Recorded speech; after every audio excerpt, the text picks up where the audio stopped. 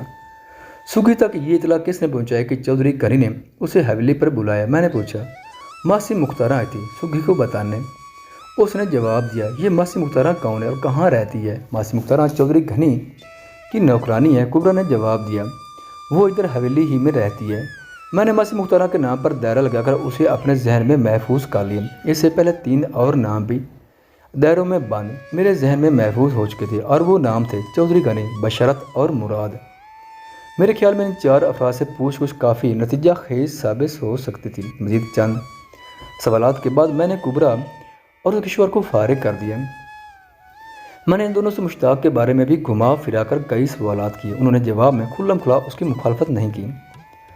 بشارت کے گھر سے نکلنے کے بعد میں نے آس پڑوس کے 3-4 افراد سے بھی مختصر گفتگو کی۔ اس دوہرے قتل کے ذمہ دار پر کوئی روشنی نہیں ڈال سکا، تاہم ڈھکے چھپے الفاظ میں انہوں نے سگی کی غیر نصابی سرگرمی کو جو نقشہ کھینچا وہ رحمت علی سے حاصل ہونے والی معلومات کی تائید کرتا تھا۔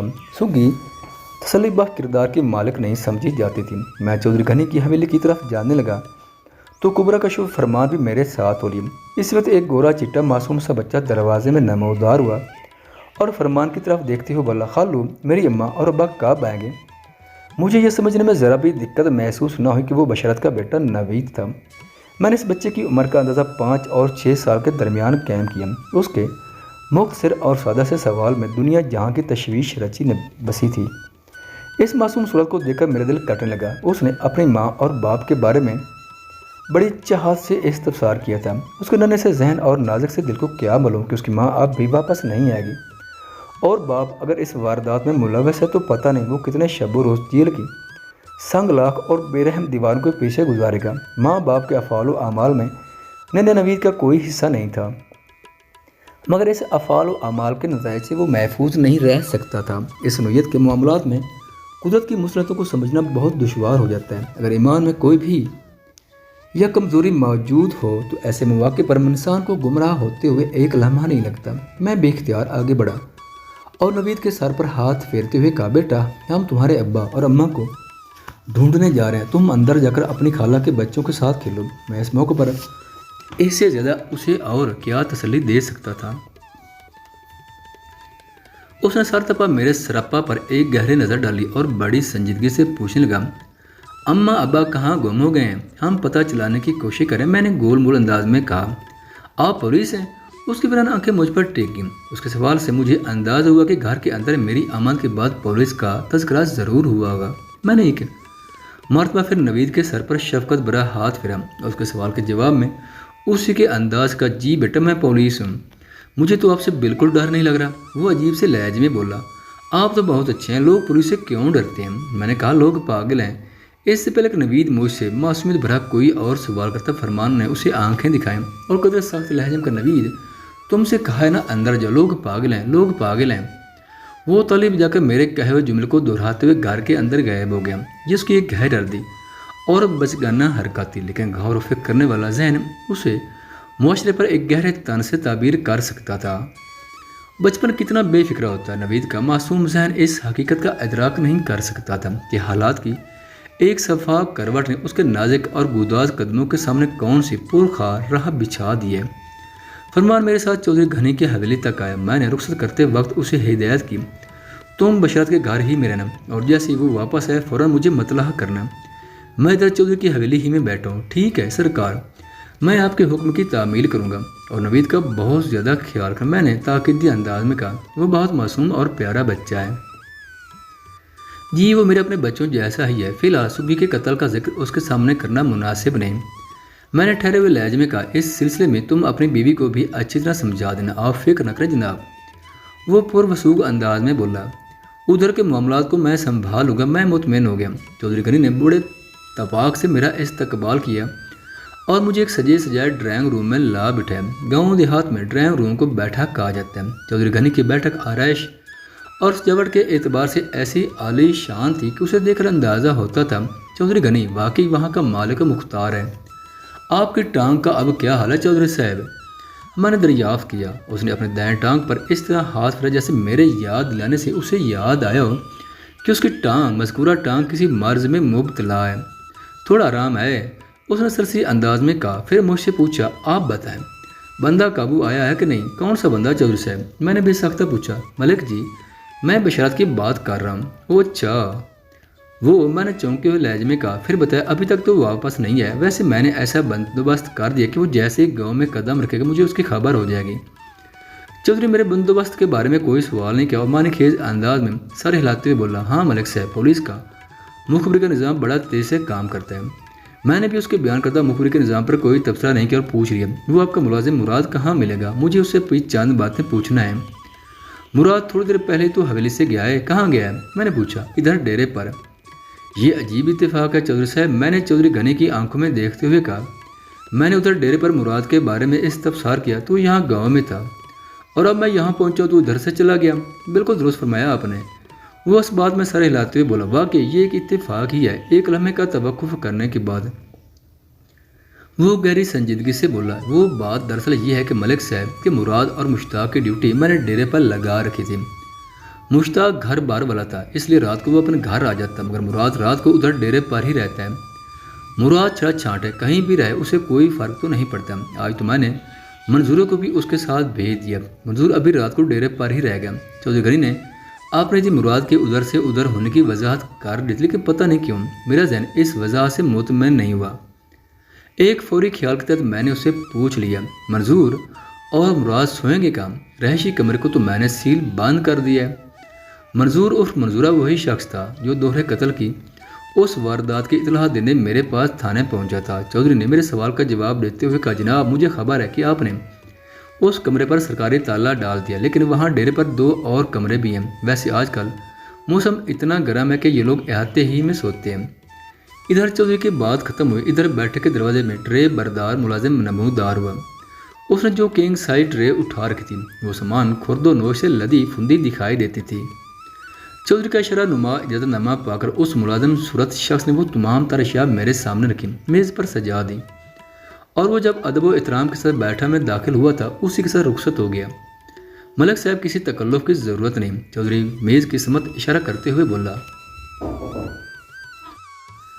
اس حویلی کو اپنا ہی گھر سمجھیں۔ میرے لاکھ انکار کے باوجود بھی جب اس کے کروڑ اصرار میں کمی واقع نہ ہوئی تو مجھے اپنے ہاتھ اور منہ کو زحمت دینا پڑی۔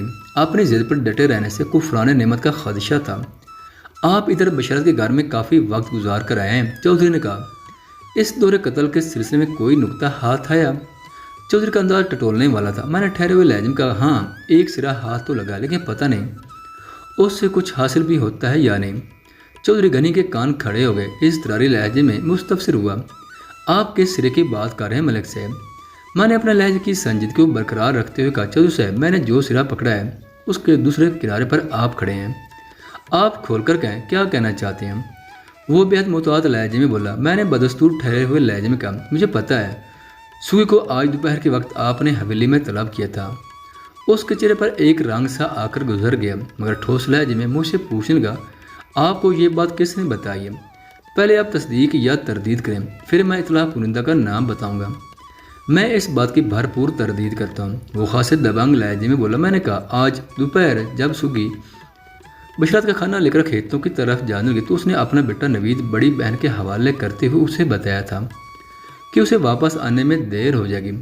اس کی بہن کبرا نے جب تاخیر کا سبب پوچھا تو سگی نے اسے بتایا کہ مائی مخترہ اس کے پاس آئی تھی اور اسے کہا کہ چودھری گری نے اسے اپنی حویلی میں بلایا، لہٰذا بدبخت نے بہت بڑا جھوٹ بولا ہے۔ میری بات پوری ہونے سے پہلے چودھری نے غیظ بھرے لہجے میں کہا، آپ سگی کے کرتوتوں سے شاید واقف نہیں ہے ملک صاحب۔ یہ عورت وہ بولتے بولتے رکا اور نفی میں سر جھٹکتے ہوئے بولا، خیر چھوڑیں، مرنے والے کی برائی کرنے سے کیا فائدہ، ہر آدمی کا اعمال نامہ اس کے ساتھ ہے۔ میں نے کہا چودھری صاحب میں پہلے سگی کے کردار سے واقف نہیں تھا، مگر اب اس سلسلے میں اچھی خاصی معلومات حاصل کر چکا ہوں۔ بہرحال میں ایک لمحے کو سانس لینے کی خاطر رکا، پھر بات پوری کرتے ہوئے کہا، آپ تو اس بات سے انکاری نہ کہ آج دوپہر کو آپ نے سگی کو مخصوصی مختاروں کے ذریعے اپنی حویلی میں بلایا تھا۔ میں 100% انکاری ملک صاحب، وہ ایک لفظ پر زور دیتے ہوئے بولا، اور میں اس بات کو ابھی آپ کے سامنے ثابت بھی کر سکتا ہوں۔ ماسی مختارہ اس وقت میری حویلی میں موجود ہے، میں اسے بلا کر آپ کا سامنا کراتا ہوں، آپ کو جو کچھ بھی پوچھنا ہے اسے پوچھ لیں۔ اگلے 10 منٹ میں یہ مرحلہ طے ہوگا۔ چودھری نگری نے ماسی مختار کو فوراً بیٹھک میں طلب کیا۔ وہ 55 اور 60 کے درمیان نکلی ہوئی ایک دھان پان عورت تھی۔ اس کے چہرے کا اتار چڑھاؤ بتاتا تھا وہ جوانی میں بہت تیز ترار رہی ہوگی۔ بہرحال مختار نے چودھری کے دعوے کی تصدیق کرتے ہوئے بتایا کہ اس نے تو پچھلے 3 دن سے سگی کی شکل بھی نہیں دیکھی۔ مجھے اس کی بات کا یقین کرنا پڑا۔ ویسے اس بات کا امکان تھا کہ سگی نے اس سلسلے میں واقعی دروغ گوئی کا سہارا لیا ہو۔ ماسی مختار بیٹھک سے رخصت ہوگی تو چودھری ناگواری سے بولا، ملک صاحب آپ کو اندازہ نہیں یہ سگی کس قسم کی عورت تھی۔ جھوٹ اور چھل فریب تو اس کی نس نس میں بچا ہوا تھا۔ جو عورت اپنے شوہر کی ہو کر نہ رہے اس سے اور کوئی کیا توقع کر سکتا، اللہ معاف کرے۔ بات کے اختتام پر اس نے ایسا منہ بنایا جیسے اس کے دانتوں تلے اچانک کوئی کڑوا بادام آ گیا۔ میں نے بدستور قرید کا سلسلہ جاری رکھتے ہوئے اس سے پوچھا، ٹھیک ہے چودھری صاحب، یہ تو آپ نے ثابت کر دیا کہ آج آپ نے مطلع سگی کو اپنی حویلی میں نہیں بلایا تھا، لیکن میرے سننے میں یہ بھی آیا ہے کہ وہ گاہے بگاہے آپ کی حویلی کا چکر لگاتی رہتی تھی۔ وہ بڑی رونق سے بولا، ملک صاحب میری حویلی میں تو پتہ نہیں کون کون چکر لگاتا رہتا ہے۔ بہرحال یہ سچ ہے کہ سگی ہفتے میں ایک آدھ چکر ادھر ضرور لگاتی تھی، اور اس کا بھی ایک خاص سبب ہے۔ وہ ایک لمحے کے لیے رکا، میں سوالیہ نگاہ سے اس کی طرف دیکھتا رہا، تاہم سگی کی حویلی میں آمد کے بارے میں کوئی استفسار نہ کیا۔ چودھری خود ہی بتانے لگا، آپ سے کیا پردہ ملک صاحب، بات دراصل یہ ہے کہ میری بیوی نرگس کے جسم کا زہری سے مفلوج ہے۔ حکیم جی نے ایک خاص تیل بنا کر دیا اور تاکید کر رکھی ہے کہ ہفتے میں ایک مرتبہ جسم کے متاثرہ حصے پر اس تیل کی مالش ضرور ہونی چاہیے۔ وہ ایک لمحے کو متوقف ہوا، پھر اضافہ کرتے ہوئے بولا، مجھے پتہ چلا کہ سگی کے ہاتھوں میں غضب کا جادو ہے۔ وہ اتنی دل جمعی سے مالش کرتی ہے کہ بقول شخص اگر خدا کا حکم ہو تو مردے میں جان ڈال سکتی ہے۔ میں اپنی بیوی کی وجہ سے بہت پریشان رہتا تھا۔ جب مجھے سگی کی صلاحیت کے بارے میں پتہ چلا تو میں نے سوچا کیوں نہ اس کے فن سے فائدہ اٹھایا جائے۔ امر ربی کے لیے میں دعا کرتا رہا اور مردے میں جان ڈالنے کے لیے سگی کو مامور کر دیا۔ بس یہ ہے سارا قصہ جناب ملک صاحب۔ اس نے گہری سانس لی، خاموش ہو گیا۔ ٹھیک ہے چودھری صاحب، میں نے بھی ایک طویل سانس خارج کرتے ہوئے کہا، میں تو اپنے فرائض سے مجبور ہوں، اس لیے آپ سے ہر قسم کے سوالات کیے ہیں۔ اگر آپ کو میری کوئی بات بری لگی ہو تو آپ کیسی باتیں کرتے ہیں ملک صاحب؟ وہ قطع کلامی کرتے ہوئے بولا، میں آپ کی ذمہ داری کو سمجھ سکتا ہوں، آپ کو میری حویلی کے دروازے ہمیشہ کھلے ملیں گے، آپ کسی بھی قسم کی پوچھ پرچھ کے لیے ادھر آ سکتے ہیں۔ ایک لمحے کے لیے خاموش رہنے کے بعد اس نے ترقی بھرے لہجے میں کہا، آپ ماشاءاللہ ایک تجربہ کار اور جہاں دیدہ پولیس آفیسر ہیں۔ اتنی سی بات تو آپ بھی سمجھ گئے ہوں گے کہ سگی نے اپنے آشنا کی آشنائی حاصل کرنے کے لیے حویلی آنے والا جھوٹ بولا تھا۔ میں نے اس کے زہر خیال پر کوئی تبصرہ نہیں کیا اور کہا، آپ اتنا کام ضرور کریں گے چودھری صاحب کہ کل صبح آپ مراد کو میرے پاس تھانے بھیج دیں۔ میں اس کا تفصیلی بیان لینا چاہتا ہوں۔ وہ مقتول مشتاق کے ساتھ ڈیرے پر رہتا تھا، اس لیے اس کے حالات و واقعات اور معاملات سے بخوبی واقف ہوگا۔ مجھے امید ہے ان سوال و جواب کے نتیجے میں کوئی مفید بات ضرور سامنے آئے گی۔ بات ختم کرتے ہی اٹھ کر کھڑا ہو گیا۔ ضرور ضرور، وہ میری تقلید میں کھڑے ہوتے ہوئے بولا، میں کل مراد کو آپ کی طرف بھیج دوں گا اور آپ 2 منٹ بیٹھے، میں آپ کے لیے سواری کا بندوبست کرتا ہوں۔ شام ہو رہی ہے، آپ کہاں پریشان ہوتے پھریں گے؟ ٹھیک 10 منٹ بعد میں چودھری گھنے کے مہیا کی گئے تانگے میں سوار ہو رہا تھا۔ چودھری کی حویلی گاؤں کے جنوبی کنارے پر واقع تھی۔ مجھے اپنے تھانے کی طرف جانے کے لیے گاؤں کے اندر سے گزرنا پڑتا اور یہ میرے لیے اچھا ہی تھا۔ اس طرح میں ایک مرتبہ پھر بشارت کو جھانک سکتا تھا۔ اس کا گھر گاؤں کے وسط میں تھا۔ ابھی میں بشارت کے گھر سے تھوڑے فاصلے پر ہی تھا کہ ایک عورت اچانک ایک گھر سے نکل کر ہمارے تانگے کے سامنے آ گئی۔ کوچبان کو ہنگامی انداز میں تانگا روکنا پڑا۔ وہ عورت اتنی صورت سے گھوڑے کے سامنے آئی کہ اگر کوچبان کو لگام کھینچنے میں لمحہ بھر کی تاخیر ہو جاتی تو تانگے میں جوتا ہوا گھوڑا اسے اپنے سموں تلے رون چکا ہوتا۔ اس عورت کا انداز ایک طرح سے خودکشی جیسا تھا، لیکن ہوا میں اٹھے ہوئے اس کے دونوں ہاتھ اس بات کا اعلان کرتے تھے کہ اس نے تانگے کو روکنے کی کوشش میں وہ حرکت کی تھی۔ کوچبان نے جلے کٹے لہجے میں کہا، اس کا قسم تو حرام موت مر گیا، پتہ نہیں یہ کیا چاہتی ہے۔ کوچبان کی خفگی نے پلک جھپکتے ہوئے مجھے بتا دیا کہ اس کا اشارہ مقتول مشتاق کی طرف تھا۔ آج اس گاؤں کا برننگ ٹاپک سگی اور مشتاق کا قتل ہی تھا۔ میں نے کوچبان رمضان کی طرف دیکھتے ہوئے پوچھا، کیا یہ مشتاق کی بیوی بلقیس ہے؟ جی، یہ اسی نام مراد مشتاق کی بیوی ہے، رمضان نے جواب دیا۔ اتنی دیر میں بلقیس سنبھل کر میرے قریب آ گئی اور احتجاجی لہجے میں بولی، تھانے دار سے مجھ سے پوچھے میں کیا چاہتی ہوں۔ اس کے احتجاج میں گہرے غم کا عنصر شامل تھا۔ رمضانی نے بالکل ٹھیک کہا ہے، مجھے موت چاہیے۔ جب مشتاق نہیں رہا تو میں جی کر کیا کروں گی؟ ڈین کھا گئی میرے خامد کو۔ بات ختم کرتے کرتے اس کا گلا رند گیا۔ ڈین کا لفظ بلقیس نے یقیناً سگھی کے لیے استعمال کیا تھا۔ بلقیس کو دیکھ کر مجھے عجیب سا لگا۔ میں نے مشتاق کی لاش کا بغور معائنہ کیا تھا۔ وہ ایک وجہی اور دراز قامت مرد تھا، جبکہ بلقیس مجھے اس کا نیگیٹو لگی۔ وہ 30-32 سال کی ایک پستہ قد اور سیاہ روح عورت تھی۔ اس کے جسمانی خطوط اور چہرے کے نقوش میں بھی کوئی توازن نہیں تھا۔ وہ 101% بے جوڑ میاں بیوی تھے۔ اس وقت تک سورج غروب ہو چکا تھا، لیکن ابھی اندھیرا پھیلنا شروع نہیں ہوا تھا۔ بلقیس کے انداز نے مجھے بتا دیا کہ اگر میں اس سے چند باتیں کر لوں تو اس کے دل کی بھڑاس نکل جائے گی اور ممکن ہے اس دورے قتل کے سلسلے میں مجھے بھی کوئی مفید بات معلوم ہو جائے۔ میں تانگے سے نیچے اتر آیا اور بلقیس سے پوچھا، بی بی کیا تمہارا گھر ادھر آس پاس ہی کہیں ہے؟ میں اس گھر میں رہتی ہوں۔ اس نے ایک دروازے کی طرف شمت اشارہ کیا۔ میں نے کہا، میں تم سے اس ڈین کے بارے میں کچھ پوچھنا چاہتا ہوں جو تمہارے خامد کو نگل گئی ہے۔ کیا تمہارے گھر میں بیٹھنے کی جگہ ہے یا یہیں پوچھ گچھ کر لوں؟ میرے منہ سے سگھی کے لیے ڈین کا لفظ سن کر اس کے چہرے پر اطمینان جھلکنے لگا۔ یہ میرے الفاظ کا ایک نفسیاتی اثر تھا۔ وہ جلدی سے بولی، آئیں جی تھانے دار صاحب اندر آ جائیں۔ 1 منٹ بعد میں مقتول مشتاق کی بیٹھک میں بیٹھا بلقیس سے باتیں کر رہا تھا۔ کوچبان رمضان نے عرف رمضان کو میں نے تھوڑی دیر باہر ہی ٹھہرنے کا کہا تھا۔ بلقیس اس بات پر بہت برہم تھی کہ اسے مشتاق کی لاش تک جانے سے روک دیا گیا۔ میں نے مناسب الفاظ میں اسے سمجھانے کی کوشش کی تو تھوڑی دیر میں وہ شانت ہو گئی۔ تم نے سگھی کو ڈین کہا، واقعی وہ کسی ڈین سے کم نہیں تھی۔ میں نے اس کے جلتے ہوئے ارمانوں پر ہمدردی کا مرہم پھیلاتے ہوئے کہا، تم مجھے بتاؤ ان دونوں کے درمیان کب سے یہ چکر چل رہا تھا؟ اس کی آنکھوں کے پیمانے چھلک پڑے۔ میں بہت دکھی عورت ہوں تھانے دار جی، مجھے اندازہ ہے، میں نے پرسہ دینے والے انداز میں کہا۔ وہ سسک پڑی۔ میں جانتی ہوں، میں کالی کلوٹی ایک عام سی عورت ہوں۔ وہ اس وقت شدت جذبات سے بری طرح مغلوب تھی۔ مشتاق کو مجھ سے زیادہ اچھی اور گوری چپٹی خوبصورت عورتیں مل سکتی، میں تو اس کا پاسنگ بھی نہیں ہوں۔ وہ رندی ہوئی آواز میں گھائل ارمانوں کو آشکار کرتے چلی گئی۔ میں نے کئی مرتبہ مشتاق سے کہا بھی تھا کہ وہ کسی خوبصورت عورت سے دوسری شادی کر لے۔ میں نوکرانی بن کر اس گھر میں پڑی رہوں گی اور ان دونوں کی خاطر خدمت کرتی رہوں گی، لیکن وہ کبھی دوسری شادی پر تیار نہیں ہوا۔ مجھے کیا پتا تھا اس کی آواز بھیگی، مجھے کیا پتا تھا وہ گھر سے باہر کیا گول کھلاتا پھر رہا ہے۔ میں نے ایک مرتبہ پھر اپنا سوال دہرایا اور اس سے پوچھا، بلقیس اگر تم چاہتی ہو کہ میں تمہارے شوہر کے قاتل کو جلد از جلد گرفتار کر لوں تو تمہیں میرے ساتھ تعاون کرنا ہوگا۔ ذرا سوچ کر بتاؤ، مشتاق اور سگھی کے درمیان یہ کھچڑی کب سے پک رہی تھی؟ میں تو جس سگھی ہی کو اپنے خامن کا قاتل سمجھتی ہوں۔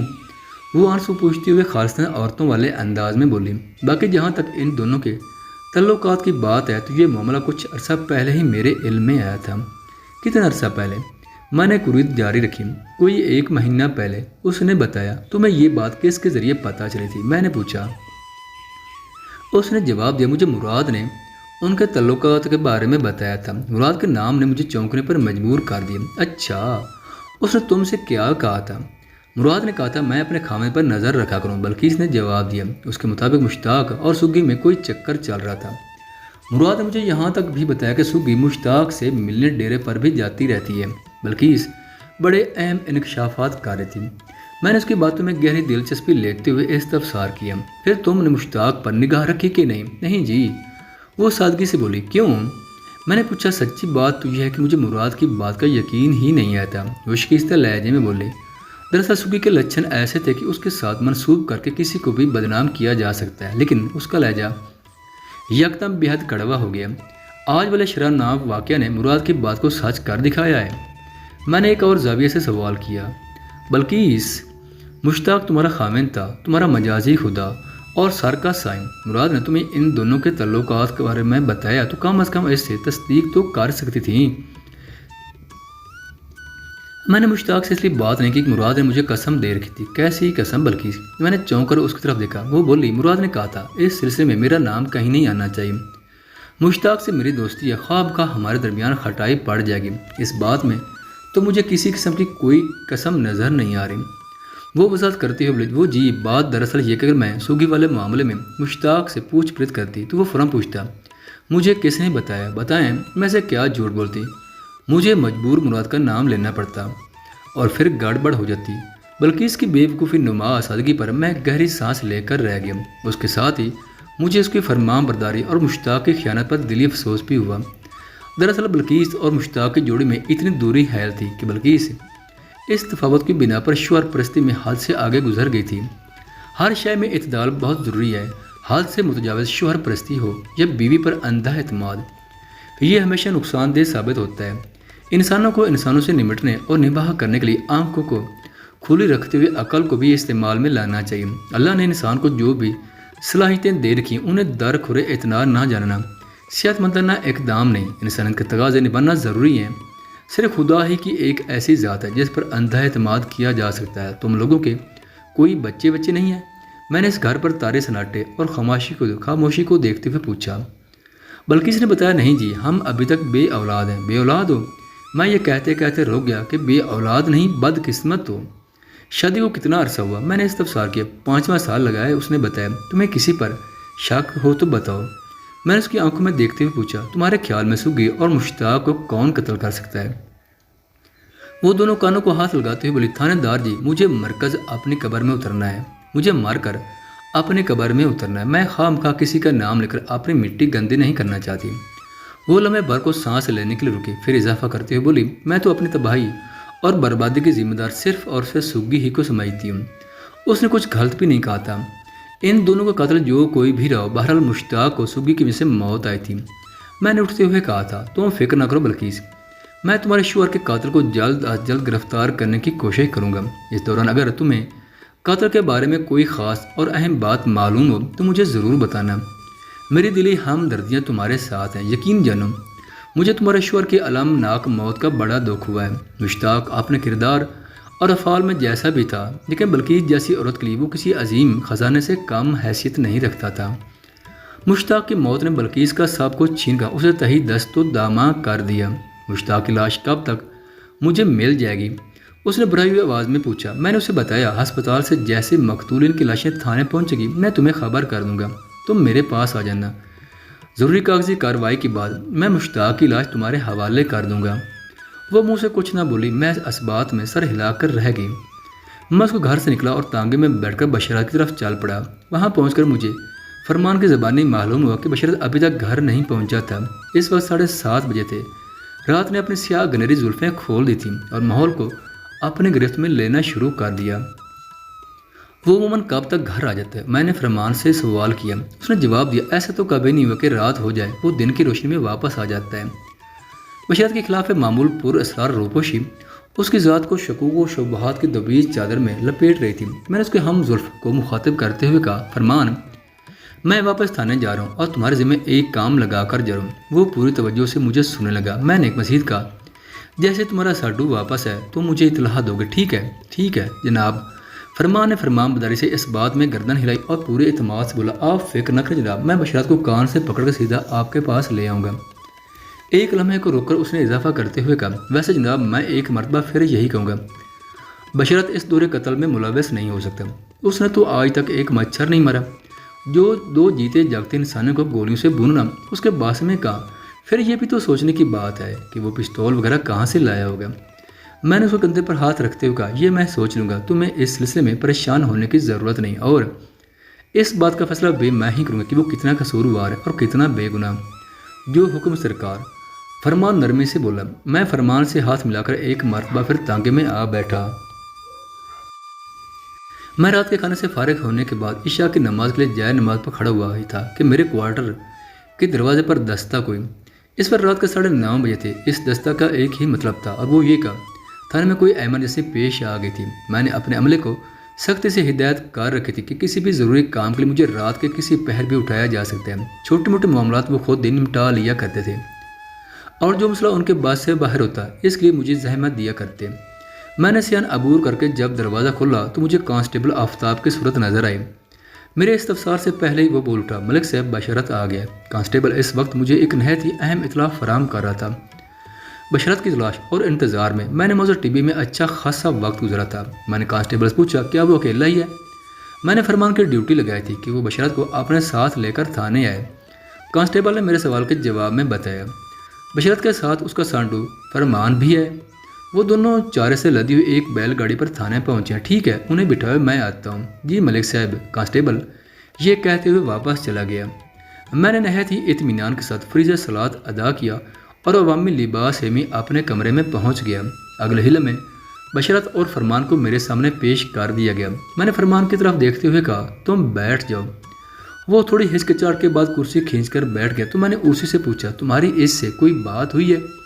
میرا اشارہ بشارت کی جانب تھا۔ باتیں تو بہت ہوئی ہیں جناب، فرمان نے بشارت کی طرف دیکھتے ہوئے کہا، لیکن وہی بات جو میں نے کہی تھی، مشتاق اور سگی کے قتل میں اس کا کوئی ہاتھ نہیں۔ میں نے گہری نظر سے بشارت کو گھورا۔ اس کا مطلب ہے تم شرافت کی زبان نہیں سمجھتے۔ میں نے اسے ڈرانے کے لیے خالص تھانے دارانہ لہجے میں کہا، تمہارے ساتھ کوئی دوسرا طریقہ ہی آزمانا پڑے گا۔ بات ختم کرتے ہی میں نے دروازے کی طرف منہ کر کے حوالدار کو آواز دی، جمن شاہ ذرا ادھر آؤ۔ بشارت کا رنگ اڑ گیا۔ وہ پہلے ہی بے حد پریشان نظر آ رہا تھا۔ میرے جرحانہ انداز نے اسے اور بھی خوفزدہ کر دیا۔ لرزتی ہوئی آواز میں بولا، جناب میں نے کچھ نہیں کیا، ایک تو میری بیوی قتل ہو گئی۔ اس کا انداز رو دینے والا تھا، اوپر سے الٹا آپ مجھے ہی دبا رہے ہیں۔ یہ کون سا قانون ہے؟ سارے قانون اور قاعدے تمہیں ابھی پڑھا دیے جائیں گے۔ میں نے سنسناتی ہوئی آواز میں کہا، تم آسانی سے چھوٹنے والے نہیں ہو۔ بشارت کی عمر 40 کے قریب رہی ہوگی۔ وہ ایک پیستہ قد اور دبلا پتلا شخص تھا۔ چہرے پر اس نے چھوٹی چھوٹی داڑھی رکھ چھوڑی تھی۔ شناختی علامات کے سلسلے میں وہ بڑا خود کفیل تھا۔ ایک چھوڑ تین مستند شناختی علامات تھیں اس کے پاس۔ چہرہ چیچک زدہ، بائیں آنکھ کا چراغ گل اور بائیں ٹانگ میں واضح لنگ۔ یہ لنگ غالباً بچپن میں ہونے والے پولیو کا تحفہ تھا۔ تکنیکی اعتبار سے مقتولہ سگی اور بشارت میں کوئی تال میل نہیں بنتا تھا۔ وہ دونوں ایک دوسرے کے لحاظ سے مس پیچ جوڑا تھے۔ کچھ یہی کیفیت مشتاق اور بلقیس کے جوڑے کے ساتھ بھی تھی۔ دوہرے قتل کی اس واردات نے بڑا ظلم ڈھایا تھا۔ ایویں کی شخصیت کے مالک بشارت کی حسین و جمیل بیوی بلقیس جیسی عورت کے وجیح و شکیل شور کے ساتھ ملاوث کو دنیا سے اڑ گئی اور اس اٹھان میں یہ دنیا خوبصورت انسانوں سے خالی ہو گئی تھی۔ حوالدار چمن شاہ میرے کمرے میں داخل ہوا تو میں نے فرمان کی طرف دیکھتی ہوئی کہا، تم ادھر باہر جا کر برآمدے میں بیٹھو، اگر ضرورت محسوس ہوئی تو میں تمہیں اندر بلا لوں گا۔ وہ معمول کی مانند کمرے سے باہر رخصت ہو گیا تو میں بشارت کی جانب متوجہ ہوا، ہاں بھائی 30 مار خان، تم نے کیا سوچا ہے؟ آج خود سچ بولو گے یا تمہارے اندر سے سچ کو نکالنے کے لیے ہمیں محنت کرنا ہوگی؟ وہ فریدی لہجے میں بولا، جناب میں بالکل بے قصور ہوں، میں نے کسی کو قتل نہیں کیا۔ میں نے اپنے تسلی کی خاطر اس سے پوچھ لیا، تم یہ تو جان گئے ہو نا ادھر چودھری گھنی کے ڈیرے پر کیا واردات ہوئی، یا میں تمہیں اس کی تفصیل بتاؤں؟ مجھے پتہ چلا ہے ڈیرے پر کسی نے میری بیوی اور چودھری صاحب کے نوکر مشتاق کو قتل کر دیا ہے۔ وہ ندامت بھرے لہجے میں بولا، اور آپ ان کے قتل کا شک مجھ پر کر رہے ہیں؟ اس کے چہرے پر جھلکتی شرمندگی اور خجالت نے مجھے بتا دیا کہ فرمان اسے سگی اور مشتاق کی لاشوں کی کیفیت سے مکمل طور پر آگاہ کر چکا ہے، لہذا میں نے اسے مزید ندامت سے بچانے کے لیے اس برہنہ موضوع کو نہیں کھولا اور سخت لہجے میں کہا، شک تم پر نہیں تو کیا کالے چورے پر کروں میں؟ وہ منت ریز لہجے میں بولا، جناب میرے پاس سے تو وہ دوپہر کو بالکل ٹھیک ٹھاک اور تندرست گئی تھی، مجھے کیا پتا کہ جملہ ادھورا چھوڑ کر اس نے گردن جھکا لی۔ گردن کا یہ جھکاؤ شرمندگی اور ذلت و رسوائی کے اس بوجھ کے باعث تھا جو سگی نے اس پر ڈال دیے تھے۔ ان لمحات میں بشارت مجھے ایک مجبور اور بے بس شخص نظر آئے، ایک ایسا لاچار شخص جو دل میں بڑے خوشی و خصوص سے موت کی دعا مانگ رہا ہوں۔ سچی بات تو یہ ہے کہ اس کی حالت دیکھ کر مجھے اس پر بڑا ترس ہے۔ حقیقت تک رسائی حاصل کرنے کے لیے میں نے دھیرے دھیرے اسے کھودنا شروع کیا۔ سگی کھانا لے کر تمہارے پاس کب پہنچی تھی؟ میرے لہجے میں پیدا ہونے والی لچک کو محسوس کر کے اس نے حیرت بھری نظر سے مجھے دیکھا اور بتایا، اس وقت دوپہر کا 1 بجنے والا تھا۔ وہ کتنی دیر تک تمہارے پاس کھیتوں میں رکی تھی؟ کوئی 20-25 منٹ۔ اس کا مطلب ہے وہ زیادہ سے زیادہ 1:30 بجے رخصت ہو گئی تھی۔ جی ہاں، اس وقت 1:30 ہی بجا ہوگا۔ اس نے جواب دیا کہ آج تم نے سگی کے رویے میں کوئی خاص بات نوٹ کی تھی؟ اس نے بڑی سادگی سے نفی میں گردن ہلائی اور بولا، نہیں جناب، سگی کے جانے کے بعد تم کھیتوں میں کیا کرتے رہے؟ میں اپنے اور فرمان کے جانوروں کے لیے پٹھے کاٹتا رہا تھا۔ تم عموماً سورج غروب ہونے سے پہلے واپس گھر آ جاتی ہو۔ میں نے اس کی آنکھوں میں جھانکتے ہوئے سوال کیا، آج کدھر غائب ہو گئے تھے؟ میں لنگر وال چلا گیا تھا، اس نے بتایا۔ ادھر لنگر وال میں بسنے والے شفیع محمد سے میں نے کچھ رقم لینا تھی۔ میں اس سلسلے میں لنگر وال گیا تھا اور یہ بات میں نے دن میں سگی کو بھی بتا رہی تھی کہ آج رات کو میں دیر سے گھر آؤں گا، لیکن سگی وہ ایک مرتبہ پھر جملہ نامکمل چھوڑ کر خاموش ہو گیا۔ اس کی آواز کے اتار چڑھاؤ سے دروغ گوئی کی بو نہیں آتی تھی۔ میں نے حوالدار چمن شاہ کو کمرے سے رخصت کر دیا تاکہ بشارت زیادہ آزادی سے گفتگو کر سکے۔ چمن شاہ کی موجودگی میں وہ خاصا سہما کھڑا تھا۔ کرسی پر بیٹھ جاؤ۔ حوالدار کے جاتے ہی میں نے بشارت کو حکم دیا۔ وہ میرے حکم کی تعمیل کرنے کے بعد حیرت بھرے لہجے میں بولا، آپ تو بہت اچھے خاندار ہیں جناب، اب تم بھی ایک بندے کا پتر تھے، میرے سوالوں کو ٹھیک ٹھیک جواب دینا۔ میں نے تنبیہی انداز میں کہا، اگر میں نے محسوس کیا تم کوئی گڑبڑ کر رہے ہو تو میں چمن شاہ کو واپس بلا لوں گا، پھر وہ تمہیں نچوڑ کر رکھ دے گا۔ چمن شاہ ایک رخت صورت، تنومند اور چاقو چوبند حوالدار تھا۔ اس کے جھلک نے بشارت کو اچھا خاصا متاثر کیا تھا۔ جلدی سے نفی میں گردن جھٹکتے ہوئے بولا، نہیں جناب، کسی کو بلانے کی ضرورت نہیں، آپ جو بھی پوچھیں گے میں ٹھیک ٹھیک بتاؤں گا، سونے رابطی سے ہوں، قسم کھانے کی ضرورت نہیں۔ میں نے سپاٹ لہجے میں کہا، یہ بتاؤ تم جس کام سے موزہ لنگر وال گئے تھے وہ ہوا کہ نہیں؟ نہیں جی، شفیع محمد نے ٹال دیا۔ وہ برا سا منہ بناتے ہوئے بولا، خواہ مخواہ اتنا انتظار بھی کروایا اور پھر سوکھا ہی ٹرکا دیا۔ میں نے پوچھا، تم لنگر وال جانے کے لیے اپنے کھیتوں سے کتنے بجے روانہ ہوئے تھے؟ لگ بھگ 4 بجے، اس نے جواب دیا۔ بشرط میں نے سر سرتے ہوئے لہجے میں کہا، یہ نہ سمجھنا کہ میں تمہاری باتوں پر آنکھیں بند کر کے یقین نکالوں گا۔ میں تمہارے بیان کی تصدیق کے لیے اپنے کسی بندے کو شفیع محمد کے پاس لنگر وال بھی بھیجوں گا، آپ جیسے چاہے تصدیق کریں۔ وہ مضبوط لہجے میں بولا، میں نے آپ سے کوئی غلط بیانی نہیں کی۔ میں نے اچانک دھیمی آواز میں دریافت کیا، کیا تمہیں سگی اور مشتاق کے تعلقات کا علم تھا؟ اس نے چونکے ہوئے انداز میں پلٹ کر کمرے کے دروازے کی جانب دیکھا اور تامل کرتے ہوئے بولا، نہیں جناب، مجھے اس بارے میں کچھ پتہ نہیں تھا، تم فکر نہ کرو۔ میں نے اس کی کیفیت کے پیش نظر دوستانہ انداز میں کہا، یہ باتیں صرف ہم دونوں تک محدود رہیں گی، اس لیے کچھ بھی چھپانے کی کوشش نہ کرو۔ وہ جوش بوس ہوتے ہوئے بولا، تھانے دار جی، میں نے آپ سے سچ بولنے کا وعدہ کیا، آپ یقین کریں، مجھے اس بارے میں واقعی کوئی خبر نہیں تھی۔ میں نے اس کے چہرے کے تاثرات کا جائزہ لیتے ہوئے ایک گہری سانس خارج کی اور پوچھا، بشرا سگی سے تمہاری شادی کو کتنا عرصہ ہوا ہے؟ وہ الجھن زدہ نظر سے دیکھتے ہوئے بولا، لگ بھگ 7 سال ہو گئے۔ پھر تو تم اپنی بیوی کو اچھی طرح سمجھتے ہوگے۔ یہ سوال میں نے بڑے مبہم اور معنی خیز انداز میں کیا تھا۔ وہ مزید الجھ گیا اور سوالیہ انداز میں میری جانب دیکھتے ہوئے بولا، جی دیکھو، میری بات کا برا نہیں منانا۔ میں نے گمبھیر انداز میں کہا، ہمیں تفتیش کے دوران ہر قسم کا سوال پوچھنا پڑتا ہے تاکہ کیس کو جلد از جلد اور صحیح خطوط پر حل کیا جا سکے۔